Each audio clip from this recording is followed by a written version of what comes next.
You can't fault Nissan for keeping it simple with the Sentra.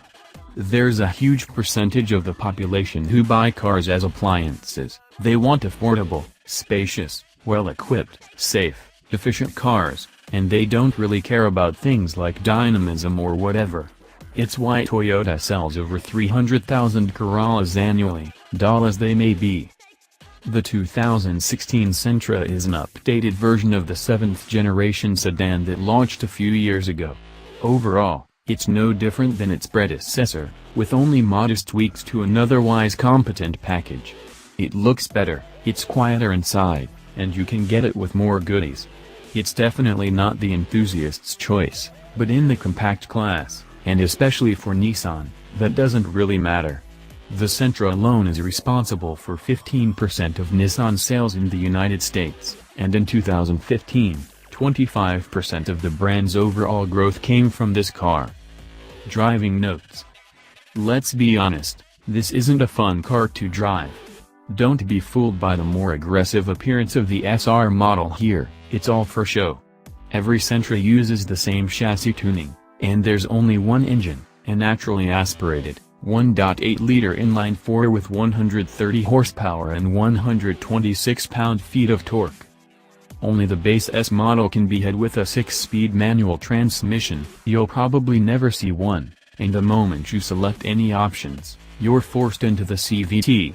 Like all modern continuously variable transmissions, the Sentra's setup is relatively well behaved, and doesn't suffer from the overly buzzy nature of old CVTs. Besides, CVTs are commonplace in the compact class these days, since they're good for fuel economy. Most Sentra models achieve 29 miles per gallon in the city, 38 miles per gallon highway, and 32 combined. The Fe Plus S trim ups those numbers to 30, 40, and 34, respectively. Within the Sentra's competitive set, its fuel economy is right on par with the new Hyundai Elantra and Toyota Corolla, but it does fall short of the Honda Civic's lofty 41 mile per gallon highway claim. How's it drive? Like a Sentra. The retuned suspension is relatively compliant, even over broken, post-winter Michigan roads, but you don't get a lot of feedback through the chassis. Same goes for the steering, it's numb, but nicely weighted, and should be fine for normal Sentra activities like traversing parking lots at rental car offices, high schools, and shopping malls. Nissan made incremental changes to the Sentra's steering and suspension setups, and the result is a car that's only incrementally better to drive.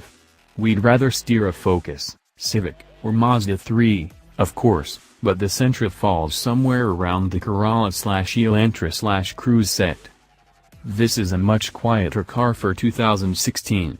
Little things like more sound-deadening material and remapped CVT programming to keep it revving lower mean there's less noise inside the cabin.